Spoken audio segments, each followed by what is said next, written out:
ਤਾਰੀਖ ਦੇ ਵਿੱਚ ਪਾਕਿਸਤਾਨ ਔਰ ਅਫਗਾਨਿਸਤਾਨ ਦੇ ਤਾਲੁਕਾਤ ਕਦੀ ਵੀ ਇੰਨੇ ਖਰਾਬ ਨਹੀਂ ਰਹੇ ਜਿੰਨੇ 2021 ਚ ਅਮਰੀਕਾ ਦੇ ਅਫਗਾਨਿਸਤਾਨ ਤੋਂ ਨਿਕਲਣ ਔਰ ਤਾਲਿਬਾਨਾਂ ਦਾ ਰਾਜ ਆਉਣ ਤੋਂ ਬਾਅਦ ਅੱਜ ਪਾਕਿਸਤਾਨ ਔਰ ਅਫਗਾਨਿਸਤਾਨ ਦੇ ਵਿਗੜੇ ਹੋਏ ਮਾਮਲੇ ਨੇ। ਪਾਕਿਸਤਾਨ ਔਰ ਅਫਗਾਨਿਸਤਾਨ ਦੀ ਚਾਈਨਾ ਦੇ ਵਿੱਚ ਮਾਮਲਿਆਂ ਦੇ ਸੁਧਾਰ ਦੇ ਵਾਸਤੇ ਗੱਲਬਾਤ ਚੱਲ ਰਹੀ ਹੈ।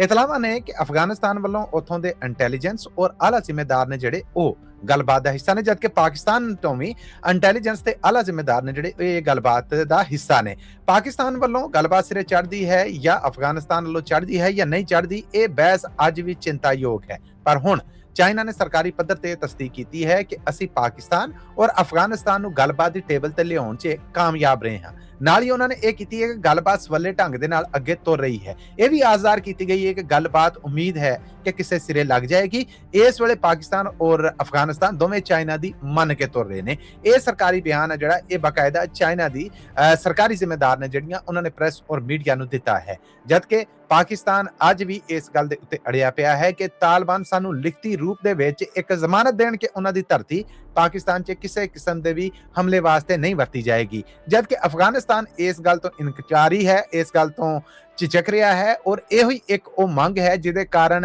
ਅਫਗਾਨਿਸਤਾਨ ਔਰ ਪਾਕਿਸਤਾਨ ਦੀ ਸਾਊਦੀ ਅਰਬ, ਤੁਰਕੀਆ, ਮਿਸਰ ਔਰ ਚਾਈਨਾ ਇਸ ਤੋਂ ਪਹਿਲੇ ਹੋਣ ਵਾਲੀਆਂ ਇਹਨਾਂ ਦੀ ਅਗਵਾਈ ਦੀਆਂ ਸਾਰੀਆਂ ਬੈਠਕਾਂ ਨਾਕਾਮ ਹੋਈਆਂ ਸਨ।